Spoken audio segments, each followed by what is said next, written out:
السلام عليكم ورحمة الله وبركاته. بسم الله الرحمن الرحيم.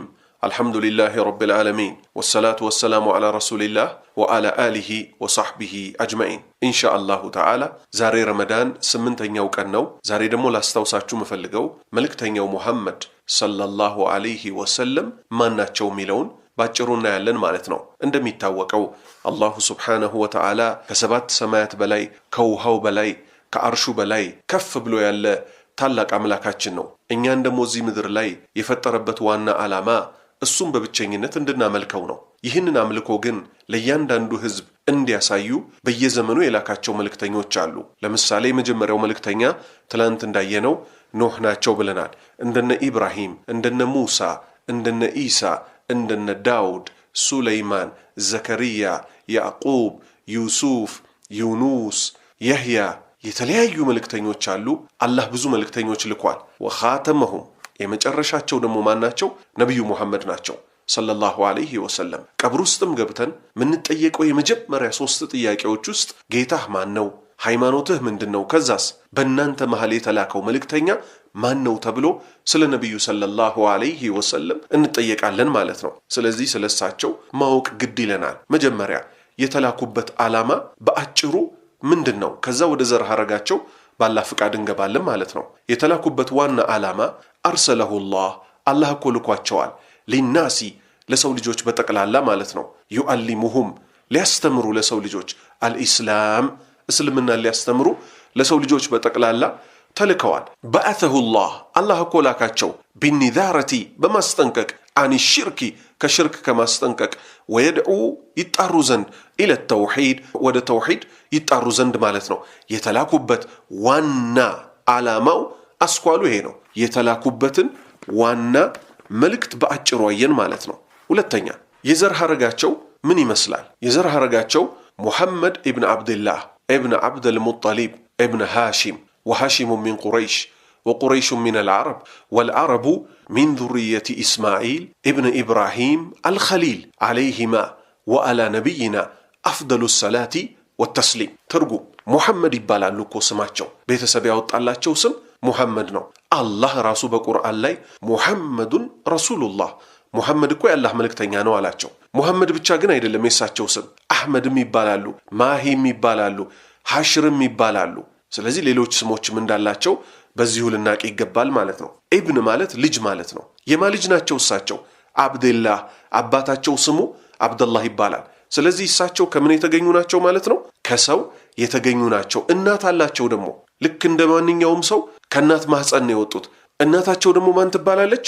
አሚና ትባላለች። ስለዚህ አባታቸው አብደላህ እናታቸው አሚና ከወንድና ከሴት የተገኙ ናቸው ማለት ነው። ስለዚህ ሰው ናቸው። ለምንድነው ሰው ናቸው የሚለው ላይ ጫን ማለት ያስፈልገው ማለት ነው? ያላህ ባሪያዎች ሆይ ተሸዋውዶ ማለፍ እንደሌለ ተነጋግረናል አይደል? አገራችን ላይ አንድ የክህደት ንግግር ይነገራል። ምን ሚል ኑሩን ከኑሩ خلقው ጀሊሉ ይባላል። ይሄ ከእስልምና ያስወጣል። አላህ ለምሳሌ አደምን ከአፈር ነው የፈጠርኩት ብሎ ሲያበቃ አይ ከብርሃን ነው የፈጠርከው ብንል ክህደት ውስጥ እንወድቃለን። ለምን? ያላህን ቃል ማስተባበል ነውና ማለት ነው። ኑሩን ሲሉ ማንን? ነብዩ ሙሐመድን እያሉ ነው ሰለላሁ ዐለይሂ ወሰለም። ከኑሩ ከብርሃኑ خلقው ፈጠረው ጀሊሉ አላህ ፈጠረው ይላሉ። ነብዩ ሙሐመድ ሰለላሁ ዐለይሂ ወሰለም ደግሞ ሰው እንጂ ሌላ ምንም አይደሉም ማለት ነው። ራሳቸውን አላህ ምን ይላቸዋል? ቁል በል ያ ነብዩና ሰለላሁ ዐለይሂ ወሰለም ኢነማ አነ በሸሩ ሚስሉኩም እኔ እኮ ልክ እንደናንተው ቢጤያችሁ ሰው እንጂ ሌላ አይደለሁም። ዩሃ ኢለይ ምን ለየው ግን ከናንተ ወደኔ መለኮታዊ ራእይ ይወርዳል ብለህ ንገራቸው አለ። ስለዚህ ከክህደት ንግግር እንጠንቀቅ። የሰው ዘር ናቸው። ስማቸው ማን ነው? ሙሐመድ ኢብን አብደላህ የአብደላህ ልጅ የሆነ ኢብን አብደል ሙጠሊብ የአብደል ሙጠሊብ ልጅ የሆነ አብደላህ ደግሞ ማለት ነው። ኢብን ሃሺም አብደል ሙጠሊብ ደግሞ የማን ልጅ ነው? የሃሺም ልጅ ነው። ወሃሺሙን ሃሺም ደግሞ ምንድነው? ሚን ቁረይሹን ከቁረይሽ ጎሳ እኮ ነው። ወቁረይሹን ቁረይሾች ደግሞ ምንድናቸው? ሚነል አረብ የአረብ ዝርያዎች እኮ ናቸው። ወልአረቡ አረቦች እኮ ደግሞ ሚን ዙርየቲ ኢስማኤል የኢስማኤል ዘሮች እኮ ናቸው። ኢስማኤል ደግሞ ማን ናቸው? ነብዩላህ ኢስማኤል ማለት ነው። ኢብን ኢብራሂም የኢብራሂም ልጅ እኮ ናቸው። የነብያት ሁሉ አባት ማን በመባል የሚታወቀው? አልኸሊል አላህ ፍጹም ወዳጅ አድርጎ የያዘው የኢብራሂም እኮ የመጀመሪያ ልጅ ናቸው እስማኤል። ስለዚህ ነብዩ ሰለላሁ ዐለይሂ ወሰለም የማን ዘር ናቸው ማለት ነው? የኢስማኤል ዘር ናቸው፣ የኢብራሂም ዘር ናቸው ማለት ነው። አለይሂማ በእነሱ ላይ ይሁን በማንና በማን? በኢብራሂምና በኢስማኤል ላይ። ወአላ ነቢይና በእኛም ነቢይ ላይ ይሁን አፍደሉ ሰላቲ ወተስሊም በላጭ የሆነ ሰላትና ውዳሴ ይሁንባቸው። ሶስተኛ እድሜያቸው ስንት ነው? ነቢዩ ሰለላሁ ዐለይሂ ወሰለም እዚች ምድር ላይ ለ63 ዓመት ኖረዋል ማለት ነው። 40 ከነቢይነት በፊት 23ቱ ከነቢይነት በኋላ። ይሄን ማወቅ ለኛ ይጠቅመናል። ምን ለማድረግ? በተለይ ራሱን ወደ ዳዕዋ የሚያስጠጋ ሰው አንድ፣ ሁለተኛ መላው የሙስሊም ማህበረሰብ ጭምር ራሱ ለምን መልእክት ነው የተላኩት የሚለው ይገባዋል። ጠቡስ ከመካ አጋሪያን ጋር መቼ ጀመረ የሚለው ይገባዋል ማለት ነው። 40 ዓመት ድረስ እዚህ ምድር ላይ በሚኖሩበት ወቅት ነቢዩ ሰለላሁ ዐለይሂ ወሰለም አንድም ቀን ከመላው ማህበረሰብ አንዲት አይነት ተቃውሞ አጋጥሟቸው አያውቅም። አብዛኛውን ጊዜ ምን እንሰማለን? ሙሐመዱል አሚን ሲባል እንሰማለን። ቤተሰብ ያወጣላቸው ሙሐመድ የሚለውን ስም እንጂ አሚን የሚለውን አላወጣላቸውም። አሚን ማለት ታማኝ ማለት ነው። ታማኝ የሚለውን ቅጽያ የሰጧቸው እነማን ናቸው? የመካ አጋሪያን በመባል የሚታወቁት ሙሐመድ እኮ ታማኝ ነው፣ ስለዚህ ሙሐመዱል አሚን ብለነዋል አሉ። ልብ በሉ። ከዛ ልክ 40 ዓመት ሞልቷቸው አላህ ነቢይ ሲያደርጋቸው ጠብ ተፈጠረ። ምን አይነት ጠብ? ተራራ ላይ ወጡ፣ ተጣሩ፣ ሰው ሁሉ ተሰበሰበ። ምን አሉ? ከዚህ ተራራ ጀርባ ጠላት አለ ብላችሁ ታምኑኛላችሁን አሉ። ካንተ ውሸት ፈጽሞ አናቅም የሚል መልስ ሰጧቸው ለሷቸው። ልብ በሉ። እስከዚች ቅጽበት ድረስ ምን አላየንም ማለት ነው? እሳቸውን የሚቃወም አንድም አካል አላየንም። ከዛ እሳቸው ምን አሉ? ከአላህ ተልክ ያለው አሳማሚ የሆነውን ቀን ስለ ቅያማ ላስጠነቅቃችሁ ነው፣ ላኢላሃ ኢላላህ በሉ ነፃ ትወጣላችሁ ሲሉ የዛችኑ ቀን ተቃውሞ ጀመረ። መቼ? እዛው ቦታ ላይ አቡ ለሀብ የተባለው አጎታቸው ምን አደረገ? አሊሃዛ ጀማዕተና ለዚህ ነው የሰበሰብከን አላቸው። ተበለክ እልም ያርገህ አላቸው። ልብ በሉ። ቁሉ ላኢላሃ ኢላላህ ቱፍሊሁ፣ ላኢላሃ ኢላላህ በሉ ነፃ ትወጣላችሁ ነበር ያሉት እሳቸው። አጎታቸው ምን አላቸው? ሱብሃንአላህ። ቆይ ምን እንዳላቸው እመጣለሁ። አንዲት ነገር ልጠቁማችሁ። አባታቸው የሞተው እሳቸው ገና ተረግዘው ነው። አንድ በሉ። እናታቸው የሞተችው እሳቸው የ6 ዓመት ልጅ እያሉ ነው። ከአጎት ምን ይጠበቃል? ወንድሞቼ እናንተው ንገሩኝ። የሙት ወንድምህን ልጅ መጥፎ ሰው እንኳን ቢሆን ትንከባከበዋለህ? አትንከባከበው? ትከላከልለታለህ? አትከላከልለትም? ነገር ግን አቡ ለሃብ አላህ የረገመው እርጉም ነውና አይደለም እሳቸውን ሊደግፍ እሳቸው ሕያው ወደሚያደርገው የጀነት መንገድ ይጠቁሙታል። እሱ ምን አለ? እልም ያርገህ አላቸው። ከዚህ ምን ያዝነው ወንድሞቼ? እኚህ ውድ ሰው ጠላት የበዛባቸው የተውሂድን አርዕስት ስላነሱ ነው። ሌላ አርዕስት ስለተናገሩ አይደለም። ማንኛውም ወደ እስልምና አስተምሮት እጣራለሁ አስተምራለሁ ሚል ዑለማ ነኝ ያለ፣ ሙፍቲ ነኝ የተባለ፣ ዶክተር ነህ የተባለ፣ ሸህ ነህ፣ ኡስታዝ ነህ ምን ማድረግ ይጠበቅበታል? የነቢዩ ሰለላሁ ዐለይሂ ወሰለም ፈለግ ይዞ ዳዕዋ ሊያደርግ ይገባዋል። ስለምን ዳዕዋ ያደርግ? ወሳኙ አርዕስት እሱ ከተስተካከለ ሌሎች ነገሮች ሁሉ የሚስተካከሉበትን የተውሂድ አርዕስት አንስቶ ሊናገር ይገባዋል ማለት ነው። ስለዚህ ጠላትነት ራሱ የመጣው መቼ ነው? እሳቸው በተውሂድ አርዕስት ከተላኩ በኋላ ነው ማለት ነው። አራተኛ ነጥብ፣ ልጆቻቸው 7 ናቸው። 3ቱ ወንድ ናቸው፣ 4ቱ ሴቶች ናቸው። ወንዶቹ ቃሲም የመጀመሪያ ልጃቸው ነው። በሱም ነው ቅጽል ስም ያላቸው አበል ቃሲም በመባል ይታወቃሉ። ልክ የአብደላህ አባት የመርየም አባት ተብሎ በሸሪዓ እንደምንጠራራው የእሳቸው ደግሞ ኩንያቸው ምን ይባላል? አበል ቃሲም የቃሲም አባት ይባላሉ። የመጀመሪያ ልጃቸው ማለት ነው። ሁለተኛ ወንድ አብደላህ ይባላል። 3ኛ ኢብራሂም ይባላል። እነዚህ 3ቱ ምንድናቸው? ወንዶች ናቸው። ወደ ሴቶቹ ስንመጣ ዘይነብ፣ ሩቅያ፣ ኡሙ ኩልቱም፣ ፋጢማ ስንት ናቸው? 4 ናቸው። ስለዚህ 4 ሴት 3 ወንድ በአንድ ላይ ስንት? 7 ልጅ።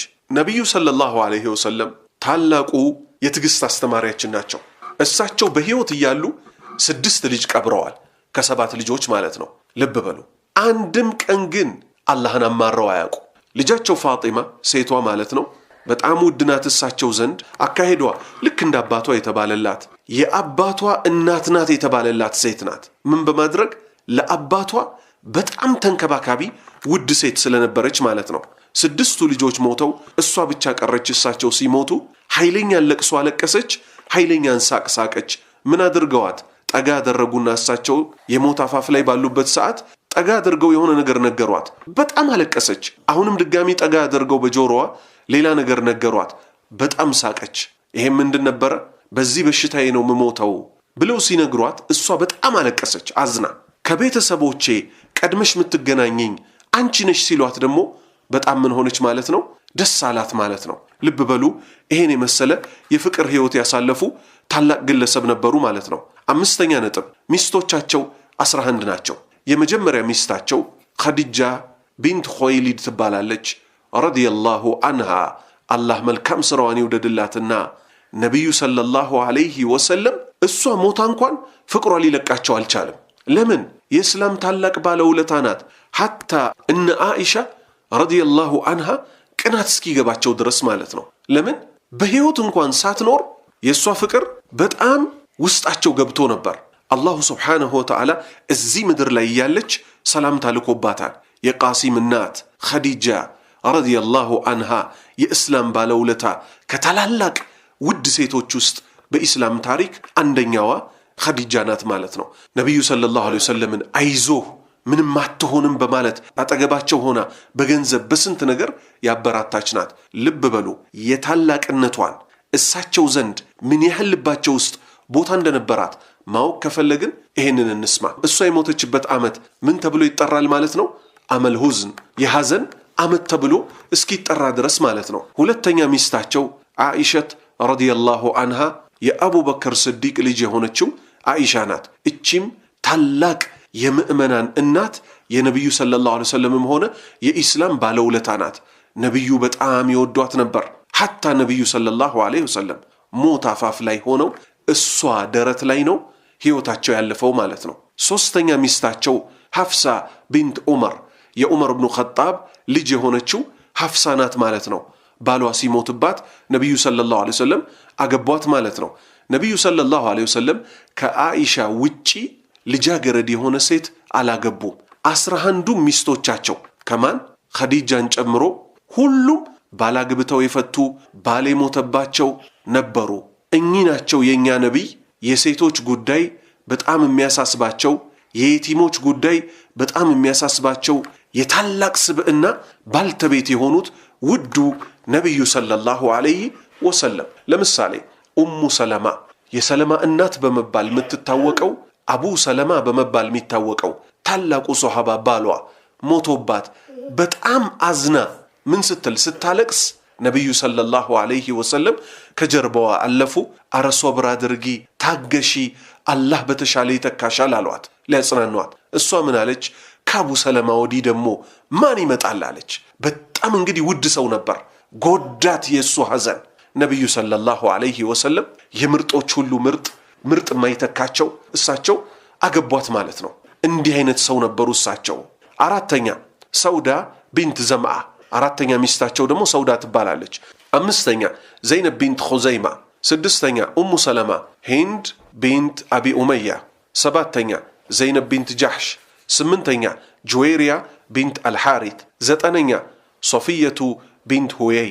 አስረኛ ኡሙ ሀቢባ ረምላ ቢንት አቢ ሱፊያን። 11ኛ መይሙና ቢንት ሐሪት። እነዚህ ናቸው እንግዲህ የነቢዩ ሰለላሁ ዐለይሂ ወሰለም ሚስቶች ማለት ነው። ዛሬ ያየነው የአላህ ባሪያዎች በአጭሩ ለምን ተላኩ? 1 የዘር ሐረጋቸው ምን ይመስላል? 2 ዕድሜያቸው ስንት ነው? 3 ልጆቻቸው ስንት ናቸው? ስንቶቹ ወንድ ናቸው? ስንቶቹ ሴት ናቸው? ሚስቶቻቸው ስንት ናቸው? ይሄንን ነጥብ ብቻ ነው ያየነው። ሲራ የሚባለው ይሄም ነው ማለት ነው። የእሳቸው የህይወት ዘመን ምን ይመስል ነበር የሚለውን ማየት ማለት ነው። በአጭሩ ለዛሬ ያየነው ይሄንን ነው ማለት ነው። ነገ ደግሞ የእሳቸው ሐቅ በእኛ ላይ ምንድን ነው የመሳሰሉትን ከዚህ በኋላ ደግሞ እየተወያየን እንሄዳለን ማለት ነው። ለዛሬ ደግሞ ያዘጋጀሁላችሁ 2 ዱዓዎች። አንደኛው ምን ይላል? اللهم أحسن عاقبتنا في الأمور كلها وأجرنا من خزي الدنيا وعذاب الآخرة. ترجم اللهم أحسن عاقبتنا الله هوي مجرشاتنا سامرو في الأمور كلها بنقروش هلو مجرشاتنا سامر لنا وأجرنا طبقا من خزي الدنيا كدنيا وردت دمو طبقا وعذاب الآخرة كميكتلو عالم አሳማሚ ቅጣትም ጠብቀን። ይሄ አንድ ነው ማለት ነው። ሁለተኛው ዱዓ ደግሞ ነቢይላህ ዩሱፍ አለይሂ ሰላም ስንት መከራ ከደረሰባቸው በኋላ መከራውን አላህ መጨረሻ ላይ በድል በፈረጃ ለውጦላቸው ከአባታቸው ከእናታቸው ጠላት ሆነውባቸው ከነበሩት ወንድሞቻቸው ጋር መልሶ ከደበለቃቸው በኋላ እንዲህ ሲሉ ጌታችንን ለመኑት። ፋጢረ السماوات والأرض أنت ولي في الدنيا والآخرة توفني مسلما وألحقني بالصالحين ትርጉም ፋጢረ السماوات والأرض አንተ የሰማይና የምድር ፈጣሪ የሆንከው አንተ ወልይ في الدنيا والآخرة በዚህም ዓለም ይሁን በመጨረሻይቱ ዓለም አንተ ነህ እኮ ረዳቴ። ተወፈኒ ሙስሊመን ሙስሊም አድርገህ ግደለኝ። ምክንያቱም አላህ ምን ብሏል?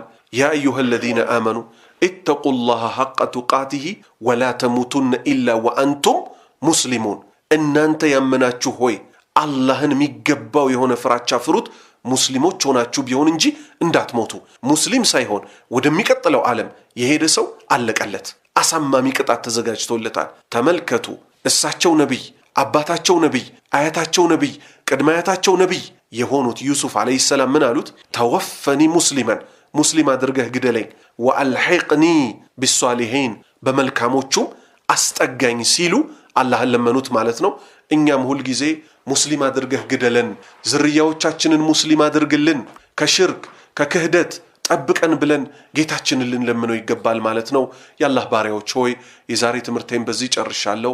አላሁ ሱብሓነሁ ወተዓላ መጨረሻችንን ያሳምርልን፣ ዕውቀት ይስጠን፣ የሱን ውዴታ ይስጠን፣ ቀጥተኛውን መንገድ ይምራን፣ ዘር ማንዘራችንን የተውሂድ ሰው ያደርግልን፣ ከሽርክ ይጠብቅልን፣ ከኒፋቅ አላህ ከጠላው ሁሉ ነገር ይጠብቀን።